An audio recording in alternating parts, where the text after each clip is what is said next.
Good morning from Panhandle Outdoors with Winston Chester. Panhandle Outdoors, your source for fishing, hunting, and information for folks who enjoy the great outdoors.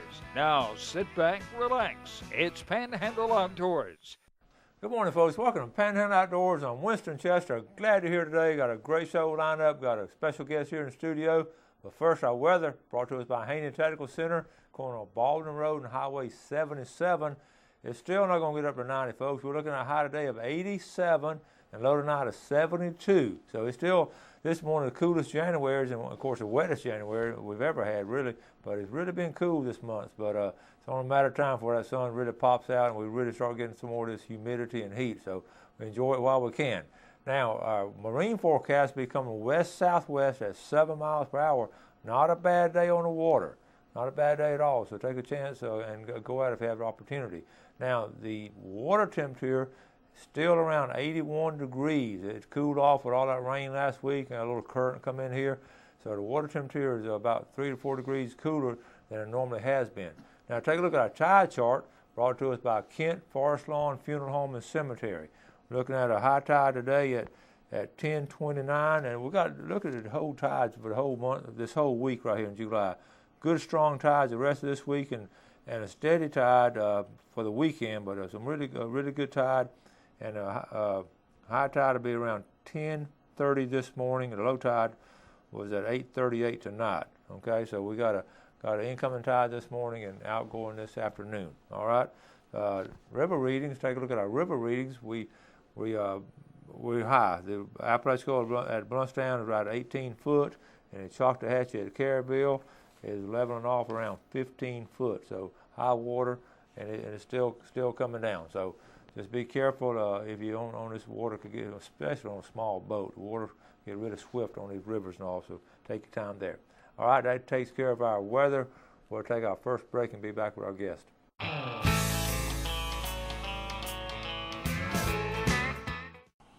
Welcome back, and welcome Lieutenant Stan Kirkland. Good morning. Good morning, Winston. Good to be with you. Glad to have you. He corrected me already because on the weather I said it was in January, and you called. I meant July. The coolest weather in July. So it's all right. I was quality control when you know. But listen, I called Stan the other day just to. I always try to call my guests ahead of time, just make sure you're coming in next week and this time and all that. And I said, Stan, where are you?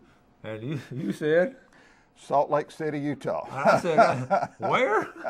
And that's a long way from the Panhandle. That is. It's. Well, you weren't on vacation. No, I was not. I had to take vacation, but our son, who was in your class and graduated locally from Mosley High School, went to Gulf Coast, and of course he remembers, Brandon, our son, remembers being in Winston's class. He talked so favorably about you. In fact, we moved. My wife and I have moved Brandon out to Salt Lake City. He's a pediatric physician. He just finished his residency at Children's Hospital in Birmingham, and so now he's the follow-up for that. He's doing a fellowship in critical care pediatrics out at Children's Hospital. They're affiliated with the University of Utah, so he'll be there for 3 or 4 years. But he one of the things that we moved was a bookcase that I think you were you give the kids an assignment. I don't know if you still do this. We still do. But you have them to build something, and maybe I'm saying it wrong. No, you're right. The assignment, I want young people to use their hands. I said, I want you to make a project, and the only requirement, use your hands. Wow. And I said, I'd like to see you working with someone. So he made a bookcase, and he's carried it from Panama City to Pensacola when he was in UWF to Birmingham. Then to Mobile, then to Birmingham on his move, and now to Salt Lake City. And I've unloaded that bookcase at every place, and it's still hanging together. That's a good story. I'm gonna tell that story this year. I need to get you a picture of it. Give me a picture of it. I want to show it. When I assign the students a project, I'm going to say, this is what can happen. Now, you can actually end up being a doctor if you make a good project. If you want to draw that inference, so be it, but that's good. So how was the trip? Winston, it's a long way. It's you were in a moving truck. We were in a 26-foot brand new truck. It had 1,600 miles when we rented it from Penske, and the company was good to work with. It was a one-way deal, so it was a brand new diesel truck. We got his stuff loaded, drove out of Birmingham. Thursday was a week, or 2 weeks ago rather, and 2.5 days later, we went through, let me say, we went to Memphis, Tennessee from Birmingham, Memphis to Jonesboro, Arkansas, okay. Jonesboro to Springfield, Missouri, which is on the west side of Missouri, went up Missouri, crossed, cut a little bit off Iowa. It's hard to believe it's closer that way, but it is. Wow. And plus, and the good thing is you don't have to go over the Rockies with a loaded truck and us being inexperienced. And then once you get into you cut off a little corner of Iowa, you hit Interstate 80, and then it's 840 miles. It's 650 from here to Miami.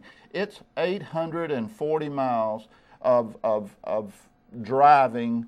Now, Nebraska, the eastern half of Nebraska is beautiful. Western half, I could give or take. But when you get into Wyoming, it is incredible. Never saw as many antelope. The first time, I just wanted to stop the truck and get out and stare at them. But antelope had their little babies with them, the little fawns. They have I was reading when I got back, antelope have a longer gestation than our deer do here. They have a 235-day gestation. They actually breed out there in September. So when a lot of people are hunting them, they're they've already bred. So but a lot of little antelope, saw turkeys and all kinds of stuff like that. A lot of wind farms when you go through Wyoming. We cut across the state of Wyoming before you go down to Salt Lake City. But the big wind farms, those big, the big turbines that the president's promoting for energy, you can see them for miles and miles, probably 40 or 50 miles. You can see those things in the distance.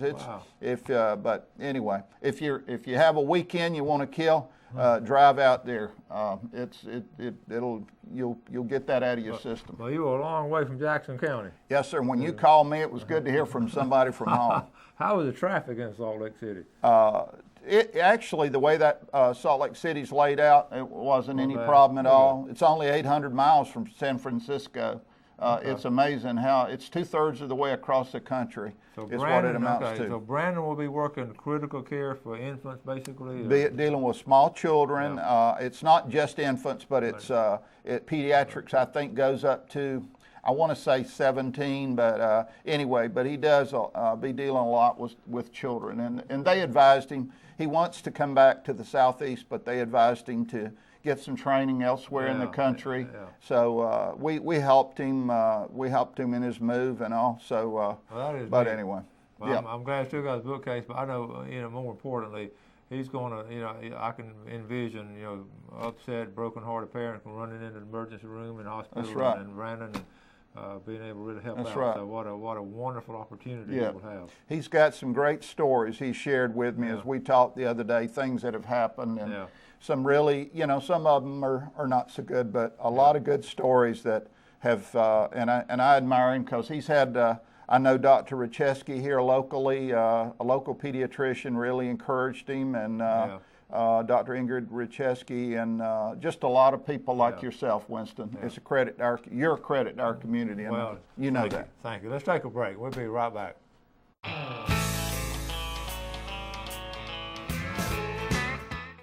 All right, welcome back. So, Lieutenant Stan Kirkland, and I know as part of your job as public information, a lot of times you have to deal with the accidents and all that happen in different places and all. And I guess we'll go all the way back recently. The sturgeon, we mentioned on the show about a sturgeon jumping and injuring a kid, and that.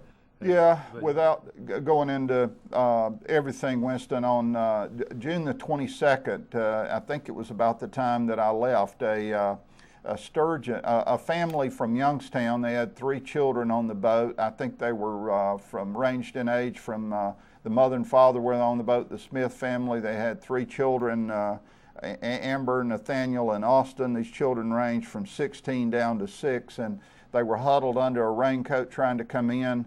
The rain had caught them on the river, as it's been doing the last week or so, and They were between Spring, I think it's called Spring Run or Spring Creek Run, I'm not sure, and there in Holmes Creek. They were trying to get down the river. The children were huddled under a raincoat, and a big sturgeon leapt up out of the water and hit these children in the front of the boat. Knocked one of the children out of the boat, and one of the other children was seriously injured. The child, the youngest one, the 6-year-old, was flown to Sacred Heart Hospital.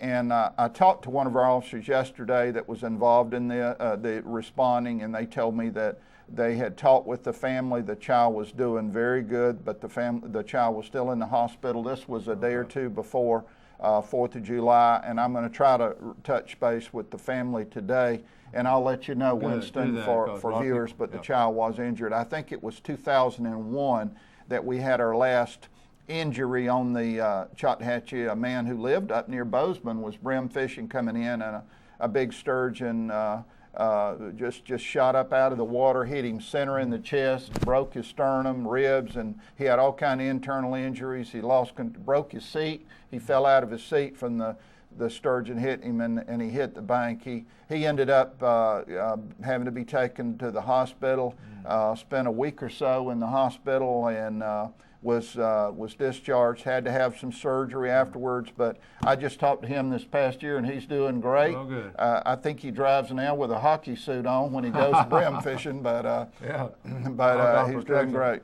Looks like a catcher behind it. But it's just amazing. And it really is hard to, you really can't, those are accidents. You can't avoid them. One thing to do is slow down.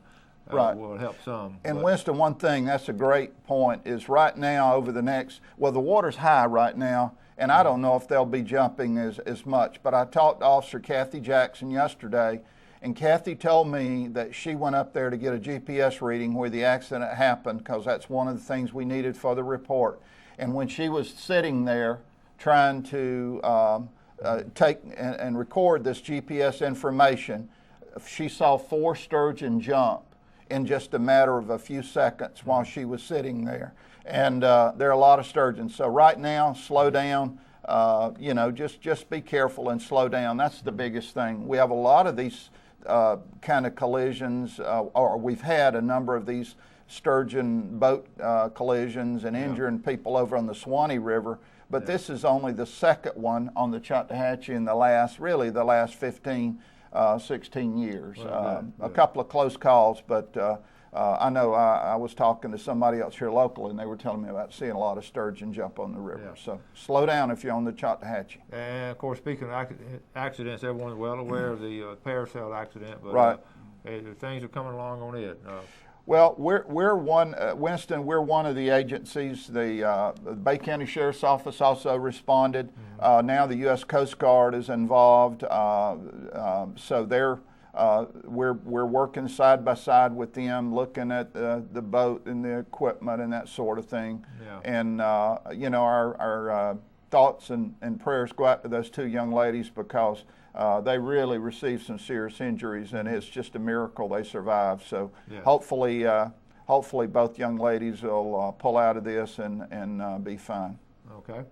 All right, let's move on along too. We talked about and we've talked about this all week, and I'm going to have some pictures later on. But scallop season is underway now. Of course, that rain kept a lot of folks off. We were down there, and I was able to get out one afternoon. I'm going to show you the pictures one afternoon, but it's amazing with all the rain we've had. You were even able to get out. Well, actually, it rained on us out there. Only thing, we just shut the lightning. We didn't have lightning, and the only reason I went, I had a buddy of mine down from Macon, Georgia, and he just wanted to go really bad. I normally would not have gone, and the water's probably cold. The water was cold. It was miserable just about it. But we just got enough to eat. It was just 2 couples, and from Gail and I, and he and his wife, and we just got enough scallops to eat for supper. Wow! And we could have got a bunch more scallops, but we're going to talk about the size of them. I'm going to show you the pictures later. The sizes, they're really, really small right now. Yeah, well, legally you can scallop right now, but Winston and I agree, and that's the one thing I've heard from the one other person I've talked to that's been scalloping, is what they found was that the scallops were small.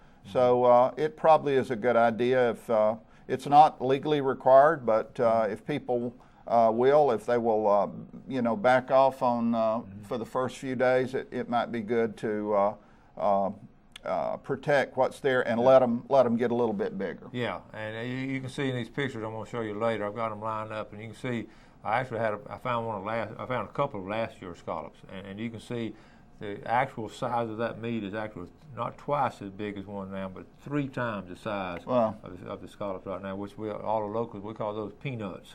Now, about 90% of the bay of St. Joe Bay has peanuts in it right now. And they'll grow fast though. If just a couple more weeks, and I put it on Facebook and talked to a lot of people, and a lot of people are adhering to it, but we get people coming out of town. They don't know any better. They're just going, that's a scallop, and just pick it up and put it in a bag. Well, the season runs through September 24th. There's a lot of time.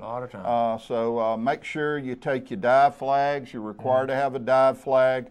It's got to be 20 by 24 inches. Make sure you stay within 300 feet of your boat.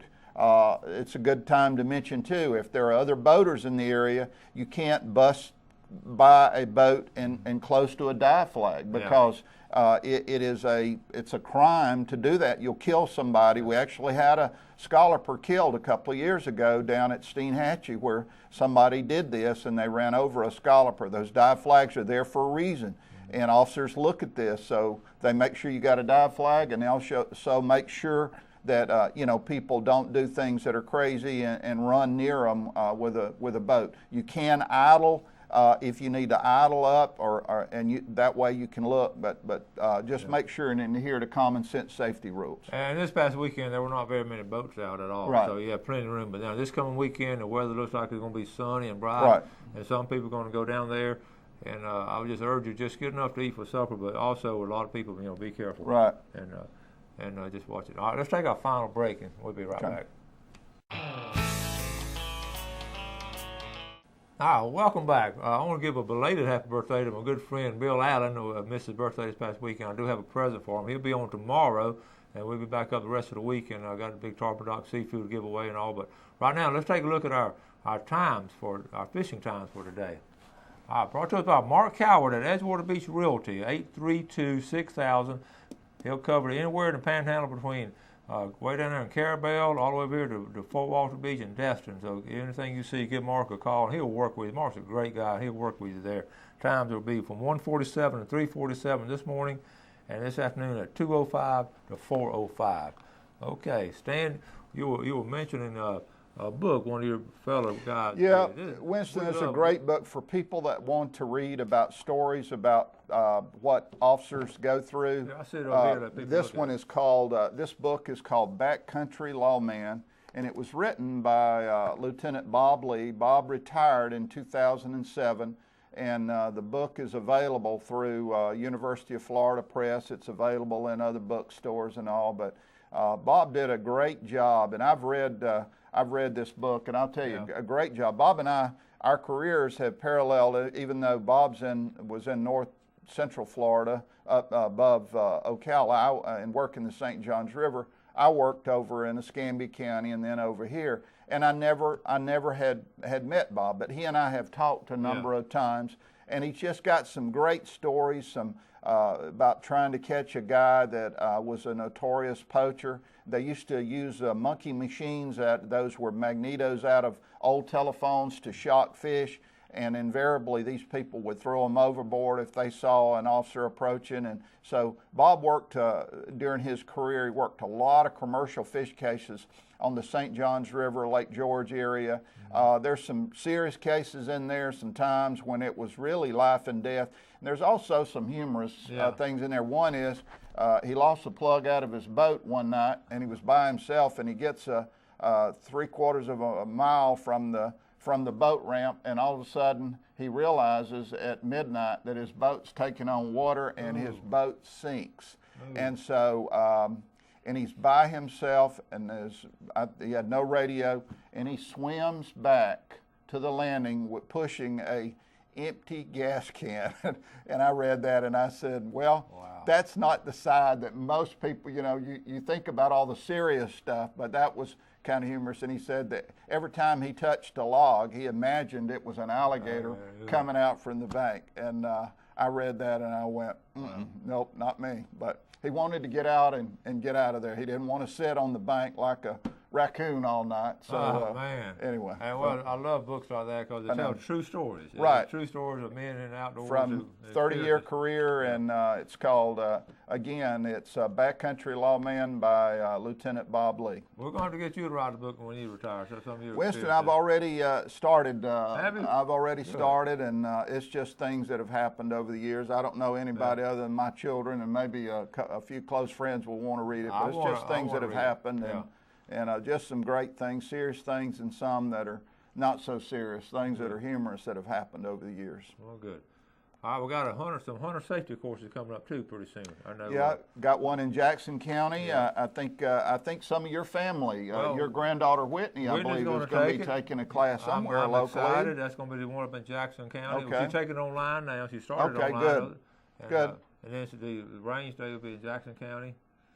July 27th, I believe. Right, the date here. And they can call anybody that needs the hunter safety course can call our office and talk with somebody there about getting signed up, or you can go online and sign up. But a lot of the courses, though, the peak demand will be now through August, September. After September, when you start getting into October, a lot of our volunteers that teach the course like to hunt. Yeah. So it becomes a lot harder to offer. So that's why we encourage people to go ahead and take the course during the summer months, particularly kids being out of school right now. It's good for, and we want moms and pops to go to school with them, go to these classes with them. We don't, nothing, we've got nothing to hide. So you come and go with them. And a lot of these parents too have not actually had hunter safety. That's right. It's just sort of been passed down, and not that they're not safe, but they need to hear some of this stuff too, these statistics. And they will tell you, the parents will tell you it's the best thing they ever did, because a lot of the stuff they just assume they really don't know. And it makes people safer around firearms and guns, bows, muzzle loaders, that sort of thing. Well, Stan, buddy, we got to start wrapping things up. Well, Winston, always a pleasure to be on with you. Time flies, doesn't it? Yeah. Thank you so much. Thank you, Winston. And tell Brandon we say hello. I will do it. All right. And folks, as always, we appreciate you watching Panhandle Outdoors, and we ask you to do something good for somebody today, and God bless. Thanks for joining us for Panhandle Outdoors with Winston Chester. Panhandle Outdoors features hunting, fishing, and other activities and information to help you enjoy the great outdoors. Join us next time for Panhandle Outdoors.